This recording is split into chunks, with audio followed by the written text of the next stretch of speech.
Hi everyone. ఈ year అమ్మవారిని చూడండి, మీకు పక్కన ఫోటో కూడా పెడితే చాలా అంటే చాలా నచ్చింది. మామూలుగా ఇదంతా ఒక్క ఎత్తు అయితే అసలు ఈ జడ వేసాక అసలు భలే చేంజ్ అయిపోయింది అనమాట.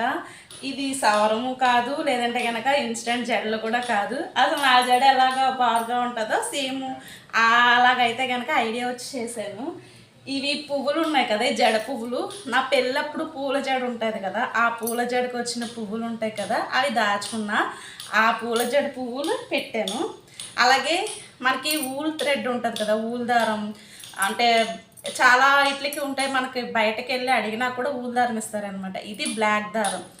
నేను ఒక్కొక్క పాయకి 33, అలాగా 33 అయితే కనుక 3 33లు అయితే కనుక తీసుకొని జడ కింద అల్లి లాస్ట్లో ఇవేంటంటే ఎగుడు దిగుళ్ళు వచ్చేటట్టు అయితే కనుక చేసుకున్నాను అనమాట. మామూలుగా మన జడకి ఈక్వల్గా పెట్టుకుంటాం కదా, ఎగుడు దిగుళ్ళు వచ్చేటట్టు అయితే కనుక చేసుకొని దాన్ని పెట్టా. ఇంకా హైలైట్ ఏంటంటే నేను ఇలా జడ పెట్టిన తర్వాత మా ఆయన పువ్వులు పెట్టాడు అనమాట అమ్మవారికి.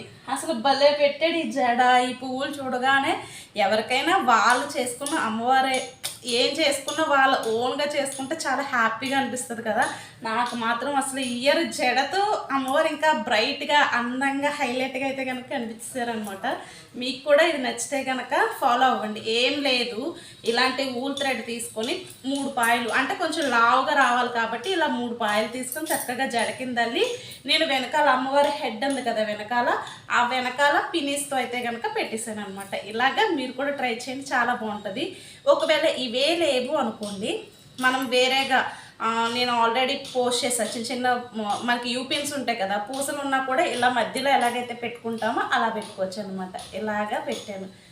నా జడ అమ్మవారి జడ చూడండి, బాగుంది కదా.